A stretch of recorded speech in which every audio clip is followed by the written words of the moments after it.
Buenas tardes, soy Naomi González del segundo C y hoy les voy a hablar sobre el gobierno de Benito Juárez, sobre las causas y las consecuencias. Bueno, este, sus causas del gobierno de Benito Juárez fueron porque surgió de la guerra de reforma que fue en 1858 y 1865, una crisis política profunda entre liberales y conservadores por el futuro en México, donde Juárez lideró la causa liberal para establecer un Estado moderno, laico y democrático, basado en la Constitución de 1857 y las leyes de reforma que limitaban el poder de la Iglesia y el ejército, buscando la secularización y modernización nacional, enfrentando resistencia conservadora y luego la intervención francesa para defender la soberanía de México. La segunda causa fue porque los liberales que buscaban modernizar el país y reducir privilegios generaban una fuerte oposición conservadora. La tercera causa es porque los conservadores intentaron derrocar el gobierno liberal, pero los liberales liderados por Juárez, victoriosos, consolidaron su poder y la república. La cuarta causa es cuando Juárez asumió la presidencia en medio de la crisis para salvaguardar las instituciones repúblicas frente a enemigos internos y externos. Y ahorita vamos con sus consecuencias. Pues vamos a hablar de las consecuencias. Una de las consecuencias de Benito Juárez fue cuando la Constitución de Solidarización de Estado de México moderno con un Estado laico, separación entre Iglesia y Estado, la instauración de derechos liberales individuales y la defensa de la soberanía nacional frente a intervenciones extranjeras, aunque esto también trajo una profunda crisis económica y el liberamiento del país tras la guerra de reforma, cual llevó a la presión de pagos y a la intervención francesa. Su legado sentó las bases para la integración de México al mundo y el desarrollo de instituciones públicas. Una de sus consecuencias políticas y sociales fue sobre el Estado laico, cuando las leyes de reforma separaron Iglesia y Estado, nacionalizaron sus bienes eclesiásticos y establecieron el registro civil, el matrimonio civil y la libertad del culto. Su otra consecuencia es sobre la soberanía nacional, cuando defendió la independencia de México contra la invasión francesa, consolidando la república. La otra fue con lo de la Constitución de 1857, que impulsó a una Carta Magna que sentó las bases de derechos civiles y políticos. La cuarta es cuando promovió la educación laica, gratuita y científica, creando escuelas y universidades. La quinta es cuando abolió y dio privilegios del clero y del ejército, promoviendo la igualdad ante la ley. Ahora les diré sus consecuencias económicas. La primera fue la integración económica, cuando sus reformas facilitaron la inserción de México en la economía global. La tercera es cuando la guerra de reforma debilitó la economía, forzando la suspensión de pagos de deuda externa, lo que desencadenó la intervención francesa. La tercera es cuando impulsó caminos reorganizando la Guardia Nacional y buscó el equilibrio fiscal en Oaxaca antes de la presidencia.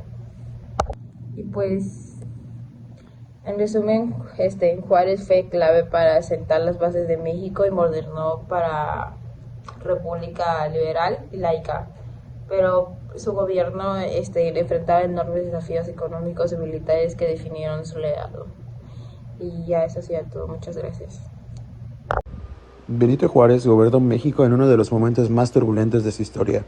Llegó a la presidencia en 1858, en plena guerra de reforma, defendiendo un proyecto liberal que buscaba un país laico y con instituciones civiles fuertes. Tras la victoria liberal, enfrentó un nuevo desafío, la intervención francesa y el imperio de Maximiliano. Mientras el imperio avanzaba, Juárez mantuvo viva la república, moviendo su gobierno por el norte y resistiendo hasta que Francia se retiró. En 1867 volvió triunfante a la capital y se dedicó a restaurar la república, modernizar el país e impulsar la educación y las leyes de reforma. Murió en 1872, dejando un legado que aún sostiene buena parte del México moderno. En esta sección hablaré sobre las causas, el desarrollo y las consecuencias del porfiriato, una etapa que marcó profundamente la historia de México. Para empezar, las causas. Después de la independencia y de la intervención francesa, México tenía una gran inestabilidad. Había crisis económica, rebeliones constantes y cambios de presidente muy frecuentes. El país necesitaba orden, crecimiento y un gobierno fuerte. En ese contexto apareció Porfirio Díaz, un militar famoso por la defensa contra los franceses, y muchas personas creyeron que él podía traer estabilidad. Esa necesidad de orden fue lo que permitió que llegara al poder en 1876. El desarrollo del porfiriato. Esta etapa duró alrededor de 30 años. Durante su gobierno, Porfirio impulsó la idea de orden y progreso. Se modernizó el país con ferrocarriles, fábricas, telégrafos y aumento de la inversión extranjera. México creció económicamente, pero ese crecimiento solo beneficiaba a los sectores ricos y a los inversionistas. Para mantenerse en el poder, Díaz controló elecciones, limitó libertades y reprimió protestas. También entregó grandes extensiones de tierra a hacendados y empresas, lo que dejó a miles de campesinos sin tierras. Finalmente, para terminar, las consecuencias. Aunque hubo modernización, las desigualdades crecieron mucho. Los trabajadores tenían salarios muy bajos, los campesinos perdieron tierras y la falta de libertades generó un gran descontento. Todo esto provocó que en 1910 estallara la Revolución Mexicana, que buscaba democracia, justicia social y un cambio total en el país. El impacto que ha tenido a través del tiempo.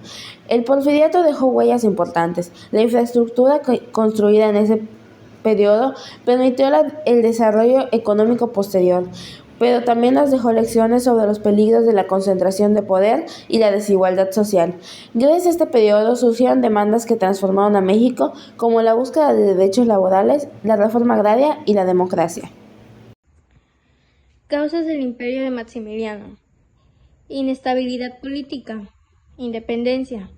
México vivió décadas de conflictos internos entre liberales y conservadores y de intervenciones extranjeras tras su independencia. Esto generó un vacío de poder y la búsqueda de una figura fuerte. Intervención francesa. Francia, bajo Napoleón III, tenían intereses económicos y políticos en México. Buscaba recuperar deudas, expandir su influencia en América y veía una oportunidad para establecer un régimen favorable a sus intereses. Apoyo de conservadores mexicanos. Un sector de los conservadores mexicanos, descontentos con el gobierno liberal de Benito Juárez, vio en la figura de un monarca europeo una solución para restaurar el orden y las tradiciones que consideraban amenazas. La conservación de Londres, 1861. Aunque inicialmente buscaban asegurar el pago de deudas por parte de México, fue utilizado por Francia como pretexto para su expansión, para su intervención militar. La propuesta de un imperio. Los conservadores mexicanos, junto con el apoyo de franceses, ofrecieron la corona a Maximiliano, presentándolo como un líder capaz de beneficiar y modernizar el país. Consecuencias del imperio de Maximiliano. La guerra de intervenciones y resistencia. El establecimiento del imperio destacó una guerra entre las fuerzas imperiales, apoyadas por Francia y conservadores, y las fuerzas republicanas leales a Benito Juárez. Restauración de la República. Tras la retirada de las tropas francesas, debido a la presión de Estados Unidos y otros factores europeos, el imperio de Maximiliano se debilitó enormemente. Finalmente, Maximiliano fue capturado y fusilado en Querétaro en 1867 y la República fue restaurada. Fortalecimientos de nacionalismo mexicano. La lucha contra la intervención extranjera y el imperio unificó a muchos mexicanos en torno a una figura de Benito Juárez y la eficiencia de la soberanía nacional. Consolación de las leyes de reforma. El triunfo republicano permite la plena aplicación de las leyes de reforma que separaron la Iglesia de Estados Unidos y promovieron la laicidad. Pérdida de vidas y recursos. La guerra tuvo un costo humano y económico muy alto para México. Desconfianza hacia monarquías. La experiencia del Segundo Imperio reforzado la idea de que México debía ser una república y generó una fuerte desconfianza hacia imperios de restauración de formas del gobierno de monarquía.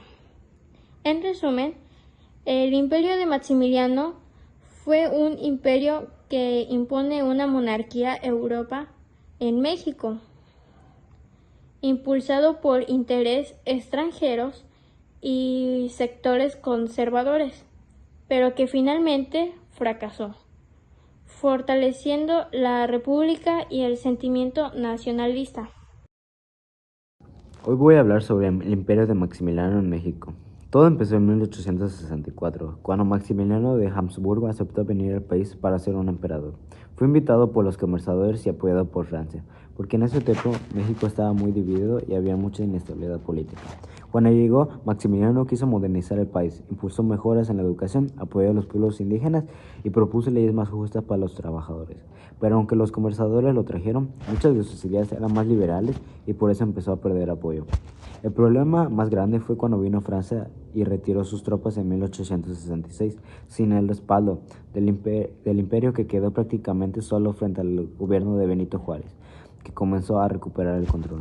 Al final de 1867, Maximiliano fue capturado en Querétaro y fue fusilado. Así terminó el imperio de una de las etapas más breves pero más importantes de la historia de México.